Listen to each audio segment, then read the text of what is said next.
Saudações alvinegras, meu nome é Celcinho, esse aqui é o nosso canal Botafogo Sem Mimimi. Eu já te peço, se inscreve no nosso canal, ativa o sininho da notificação, compartilha nossos vídeos e dá like.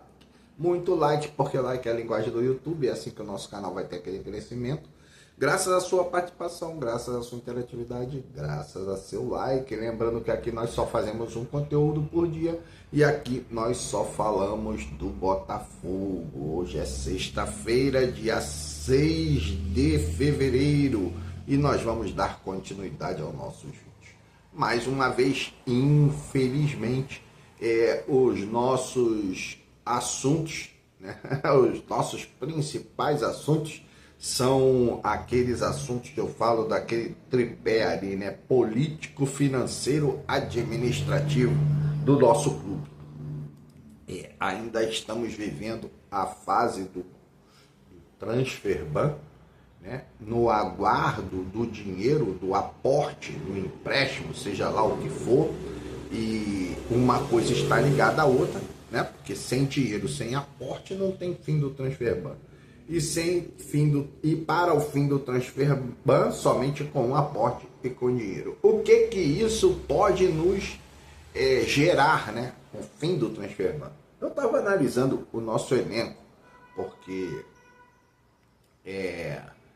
nos canais que eu acompanho, nas lives que eu assisto, né? Dos nossos irmãos, dos nossos amigos botafoguenses, como eu já falei para você, sou inscrito em todos os canais,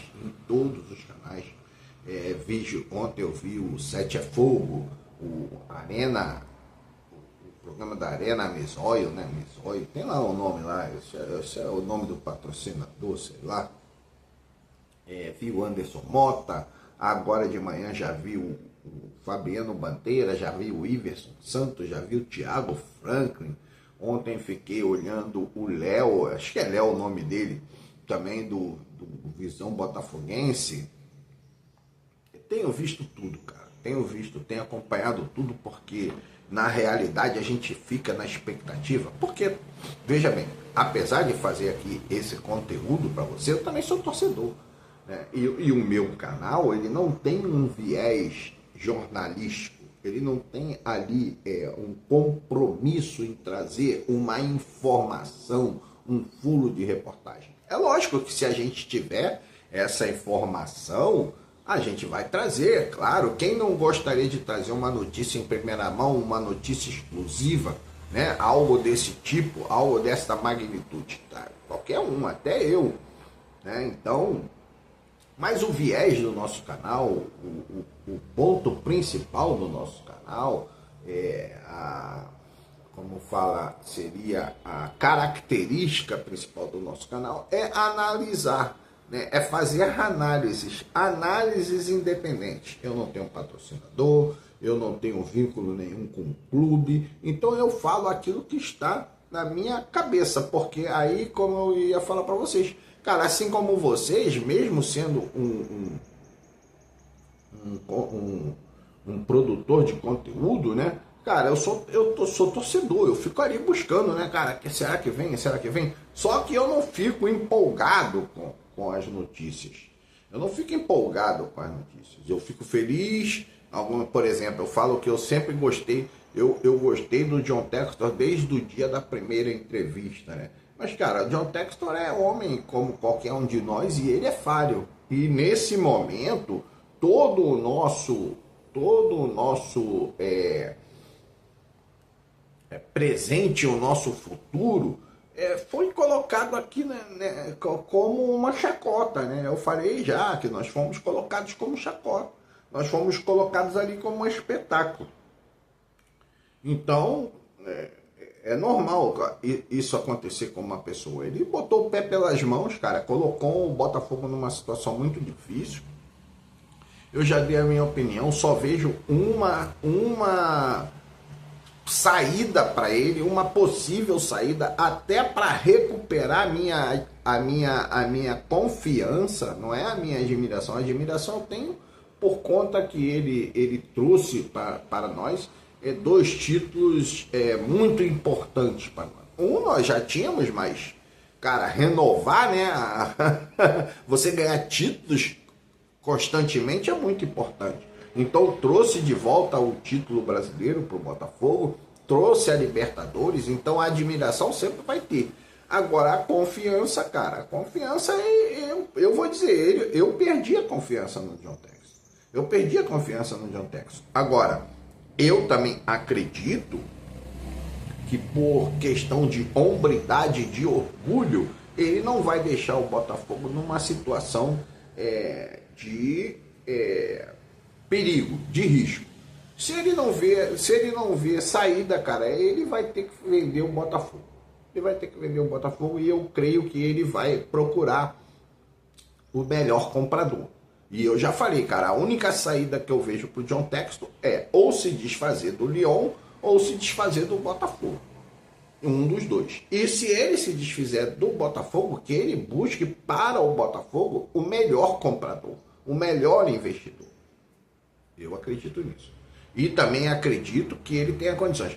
Vocês não acompanham, se você não acompanha o canal, cara, nós temos ali, nós estamos no vídeo 738, se não me engano seria esse vídeo.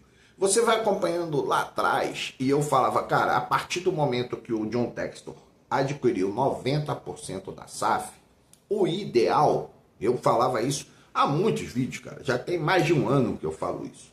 O ideal seria que o John Textor procurasse lá dentro da MLS, da NFL, aqueles caras da NBA, aqueles milionários, porque lá tudo é franquia, né? Então ele poderia procurar um daqueles bilionários americanos e trazer para dentro do Botafogo como sócio.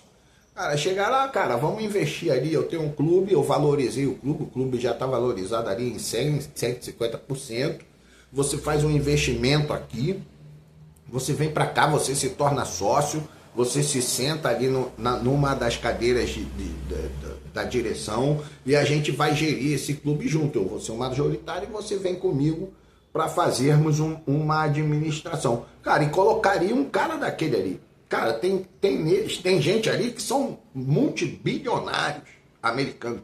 Gente que tem muito mais dinheiro do que o John Textor. Então eu traria um daqueles ali.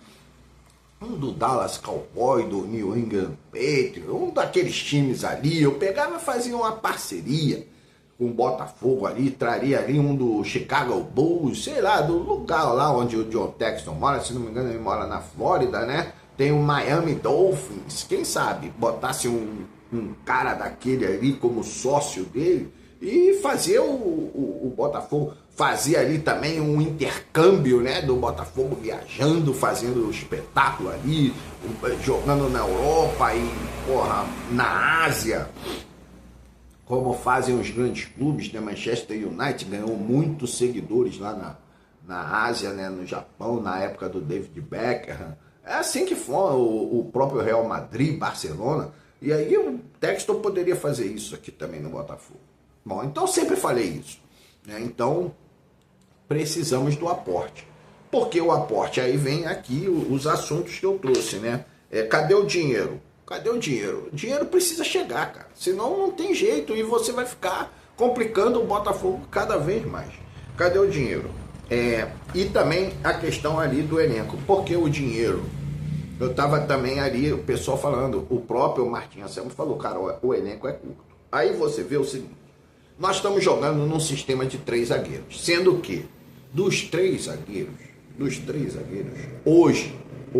jogando hoje no Botafogo como titular, nós temos Barbosa, o Newton e o Matheus Ponte pelo lado direito. Dos 3 zagueiros, só um é zagueiro, que é o Barbosa. Só um é zagueiro. Os outros 2 estão em adaptação. O Newton um pouco mais adaptado que o Matheus Ponte e o Matheus Ponte em adaptação, cara. Mas é muito difícil. É muito difícil porque vem aquela máxima frase do Renato Paiva. Eu gosto muito de algumas fases do Renato Paiva. Cara, é atacar com muito e defender com poucos. Então você imagina um lateral, porque o Matheus Ponte de origem é um lateral, que acostumado a jogar ofensivamente, ou seja, atacar com muitos. Você viu que o Matheus Ponte fez gols contra o Flamengo, Cara, Matheus Ponte fez muitos gols importantes em 2024. Não sei se você se lembra disso. Matheus Ponte fez muito gol. E inclusive em 2025 também. Correto? Então você imagina um lateral que quase toda hora aparece na área adversária. Um lateral que poderia muito bem jogar como ala. Seria um excelente ala. Porque aquelas bolas que o Vitinho recebe, o Matheus Ponte poderia dar ali sequência. Vamos supor, o Vitinho cansou, você bota o Matheus Ponte, cara, seria um excelente. Porque o Matheus Ponte, ele tem um forte jogo aéreo, ele tem boa qualidade de conclusão. Ele lembra até, ontem eu estava vendo, o Pumita. Eu falei, porra, cara, o Matheus Ponte fazia muito isso aí, aparecia por trás da zaga adversária para concluir a gol. E ontem saiu o gol do Puma Rodrigues ali no jogo do Vasco. Eu falei, porra, esse cara aí tem as mesmas características do Matheus Ponte. Não é bom defensivamente, é fraco, lógico que ele sabe defender, porque é um defensor, mas é excelente ali naquela função ali de ala. Então o Matheus Ponte é um ala. Agora você imagina esse jogador ter que acostumar a jogar com uma linha de 3 zagueiros. Ser um desses 3 zagueiros, ou seja, e outra, defender com poucos. Aí vem a frase do Renato Paiva, atacar com muito, defender com poucos. Você tem que defender com 3 zagueiros, com 2 jogadores que não são zagueiros, que tem pouca noção de como se posicionar como zagueiro. Então, realmente, o elenco do Botafogo está em dificuldade. Agora você vê o seguinte, imagina que saia ali o transferman.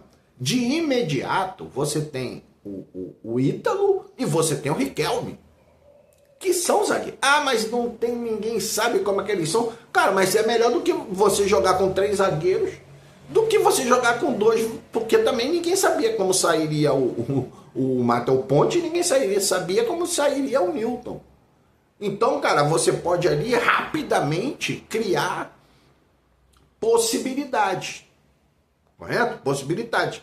Você botaria o Riquelme como zagueiro pela direita, você colocaria o Ítalo como o zagueiro centralizado, né? Aquele zagueiro de saída, e o Alexander Barbosa como o zagueiro pelo lado esquerdo. Você teria 3 zagueiros. Então, de imediato, você já soluciona esse caso. Outro caso que você soluciona é mais um jogador qualificado ou com possibilidade de assumir a ala direita, que é o Vidalba. Ele pode assumir ali a ala direita. O Vidalba, inclusive, é um jogador mais físico, onde você poderia utilizar, por exemplo, quando nós colocamos ali contra o Grêmio, o Arthur Reborn, pouca perna, que não jogou mal no primeiro momento, mas depois que o Luiz Castro ele reforçou fisicamente o seu time, colocando o William, jogador de velocidade, colocando o Amuzu, jogador de velocidade, você precisaria de um jogador muito físico para poder cobrir aquele espaço. Então o Vidalba ali poderia fazer aquela função. Seria melhor do que o Arthur Reborn. Correto? Então você já vai solucionando alguns casos. Né? Você teria ali uma possibilidade de botar o Wallace Davi para substituir ali o Alan, se ele realmente estivesse muito cansado. Ah, mas o cara tem 18 anos, cara, mas pelo menos está ali na posição e você tem condições de ir fazendo isso. E se você tivesse o Newton na reserva, mais um jogador você teria para colocar ali naquela posição do Alan, correto? Então, cara, o simples fato de você sair do transfer ban, internamente você já soluciona vários casos. O caso da lateral esquerda, parece que nós temos um lateral esquerdo que está aguardando também a solução dessa questão. Cara, então você solucionaria. Aí você ainda teria a possibilidade de trazer aqueles jogadores que já estão ali negociando para fortalecer ainda mais. Mas simples fato de sair do transfer ban já solucionaria o nosso caso. Então, essa é a questão do nosso elenco. Nós ganharíamos ali 5, 6 jogadores Que você poderia ali agora inscrever e ainda poderia contratar. O caso do Medina fortaleceria ainda mais o nosso setor de meio campo, correto? O caso do Di César fortaleceria ainda mais a nossa zaga, aí você já teria o Bastos mais recuperado, então você teria tudo isso, né?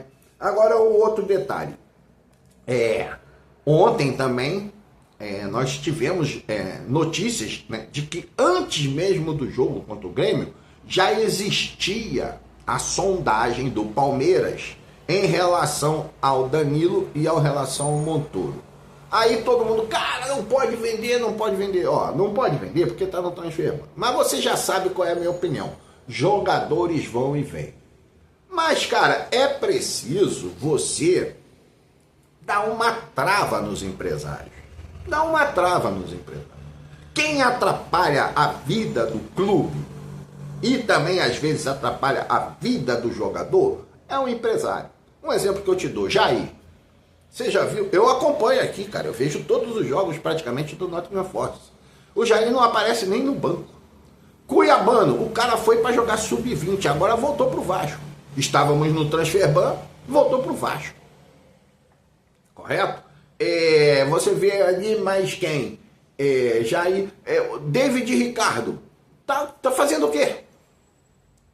Você tá entendendo? O próprio empresário prejudica o jogador. Outro jogador que eu vou te falar, que o Botafogo queria contratar e não precisamos de garantia. Tá lá, o Abner. Nós queríamos o Abner do Juventude. Não sei nem o que tá fazendo o Abner. Não sei nem, depois eu vou consultar o nome do Abner aqui. Então, é um empresário. Então você precisa dar uma trava no empresário. Então, um exemplo. Vamos colocar aí o Bertolucci, que tem jogadores, né? Tem muitos jogadores, é o maior empresário do momento. Então, Bertolucci, qual jogador que você tem? Nós temos ali o jogador fulano de tal que quer sair do clube que ele tá e ele poderia jogar no Botafogo. Tá bom, quanto custa o valor qual o valor do jogador? Ele custa 10 milhões de euros. 10 milhões de euros, como é que eu posso pagar? 4 de 2.500. Vamos imaginar, 4 de 2.500. Tá bom, eu compro ele por 10 milhões de euros. Comprou, foi lá no clube, acertou, deu a primeira parcela lá de 2.500, chegou o jogador, assinou o contrato, registrou, vamos apresentar o jogador. Vai estar o Tairo Arruda, vai estar o Alessandro Brito, vai estar o Léo Coelho, vai estar o jogador e vai estar o empresário do jogador, Bertolucci. Nós estamos aqui para apresentar nosso novo jogador, fulano de tal, do empresário Marcelo Juliano Bertolucci, é o nome dele, Juliano Bertolucci, só estou dando um exemplo, não estou citando, estou criticando, não estou nada. Pode ser qualquer empresário. Do empresário Celcinho, olha aqui, esse jogador aqui pertence ao empresário Celcinho e nós estamos aqui para apresentar o jogador que agora pertence ao Botafogo. De antemão, para todos os clubes, o valor atual agora, o jogador agora passa a valer 30 milhões de euros. Qualquer clube que chegar aqui com 30 milhões de euros, que o empresário trouxer um time que pague 30 milhões de euros, o jogador estará disponível para negociação. E acaba com o negócio. 30 milhões de euros. Você chega aqui com 30 milhões de euros, é o preço do jogador mesmo. Você pode chamar no Palmeiras, você pode chamar no Flamengo, você pode chamar no Corinthians, você pode chamar no Vasco, no Grêmio Internacional. Aonde você quiser, ele custa 30 milhões de euros. Porque você vai parar de ficar oferecendo o jogador para outro clube. Você quer oferecer o nosso jogador para outro clube? 30 milhões de euros. É o caso do Danilo e é o caso do Montoro. Cara, você viu a jogada? Como eu falei para vocês, eu tenho uma pessoa que eu converso muito, um profissional do futebol, um grande jogador, ex-jogador, mas, cara, é uma pessoa muito importante para mim e eu conversei. E antes mesmo de eu chamá-lo, porque eu iria chamá-lo para falar sobre o caso do Matheus Ponte, que eu falei no vídeo de ontem, ele já estava mandando para mim um áudio. Ele falou, cara, tu viu o que fez esse Montoro? E eu falei para ele, cara, esse cara aí já vale 40 milhões de euros. esse cara aí já vale 40 milhões. Então é isso, mesmo. Ó, o preço do motor é 40 milhões. Chegou um clube aqui, quer pagar 40 milhões. Ah, quer levar o motor? Eu já dei 4 jogadores do Palmeiras que a gente poderia pegar além do valor, né? Além de um valor, você quer pagar 20? Tá bom, eu vendo a você por 20. Ele vale 40. Eu vendo a você por 20, mas você vai mandar para mim o Naves, você vai mandar o GFT, você vai mandar o Giai, correto? E você vai mandar o Luigi. 4 jogadores. E leva mais 20 milhões de euros, mais 20 milhões de euros, você leva o motor. Acabou. É isso aí, cara. Essa é a realidade. Então, meu irmão, para acabar com uma farra dos empresários, eu já faria isso no dia da apresentação. Ó, a partir de hoje, este jogador que está sendo apresentado tem um valor estipulado em 30 milhões de euros, 40 milhões de euros. Você vai ver a variação de idade de jogador para jogador, a qualidade, né? A oferta e a procura, né? Tem aquele negócio, né? Tem jogador que ninguém quer e tem jogador que todo mundo quer. Então a oferta e procura vai fazer com que o jogador seja ou não valorizado. E você já bota o preço. Ah, eu quero o Matheus Ponte. Matheus Ponte custa 15 milhões de euros. Você quer, chega aqui, paga 15 milhões e leva o Matheus Ponte. Um exemplo que eu estou te dando. Para acabar com a farra dos empresários. Então esse é o detalhe. Agora, o último assunto. Todo mundo falou do Neto, né? Inclusive, esse meu amigo, ele falou pra mim, pô, cara, esse Neto é bom goleiro. Mas ele faltou explosão ele ali na hora do pênalti. Ele parece que não pulou, ele ficou receoso de alguma coisa ali na hora de explodir pra ir na bola. Que a bola muito bem batida, por sinal, mas era defensável ali. Eu acho que dava para chegar. Se ele tivesse uma explosão, talvez ele pegasse. E aí ele falou, pô, cara, esse cara é muito bom jogador. Eu lembro dele no Valência, eu lembro dele no Barcelona, eu lembro dele. Eu viajava muito para a Espanha e eu via esse goleiro, eu acompanhava muito bem esse goleiro, é muito bom jogador. Aí eu fui rápido aqui, porque todo mundo está dizendo que nós não temos goleiro. Aí eu fui rápido ali no Transfer Market, você pode fazer essa consulta também, e eu procurei goleiros que estivessem ali com contratos a vencer e que estivesse sem contrato. Cara, eu procurei contratos de 2026, contratos de 2027, contratos de 2028. É lógico que eu não procurei todas as páginas, né? Mas até a 4ª página de cada ano de vencimento de contrato, eu procurei. Então, eu vi o seguinte. Ivan, aquele que eu já falava que eu gostava dele quando o John saiu. Eu falei, cara, tem esses goleiros aqui. Eu fiz uma lista, fiz uma pesquisa e vi o Ivan lá. Ele tá no Remo. O Ivan tá no Remo. O Thiago Volpe, esse eu não falei dele, mas ele tá no Bragantino. Tem o Jean. O Jean, ele tá no América de Cali, se não me engano. América de Cali, aquele time que tem um tridentezinho, um capetinha lá. E tem o Muslera. O Muslera está no Independente. Cara, de resto, não tem nenhum goleiro relevante. A não ser que você lembre aí, pode ser que tenha aí da Arábia Saudita ali, alguns goleiros. Mas, cara, para um time que não tem condições de fazer grandes investimentos, eu acho difícil agora você encontrar um goleiro com qualidade para assumir o gol do Botafogo. Se você tiver lembrar, bota ali nos comentários, tá bom? Aí eu vou procurar ali e vou analisar o nome dele, tá bom? Então esse é muito difícil a situação agora para encontrar um goleiro, ok? Então, mas é isso aí. Então vamos ficando por aqui. Um grande abraço e saudações alvinegras.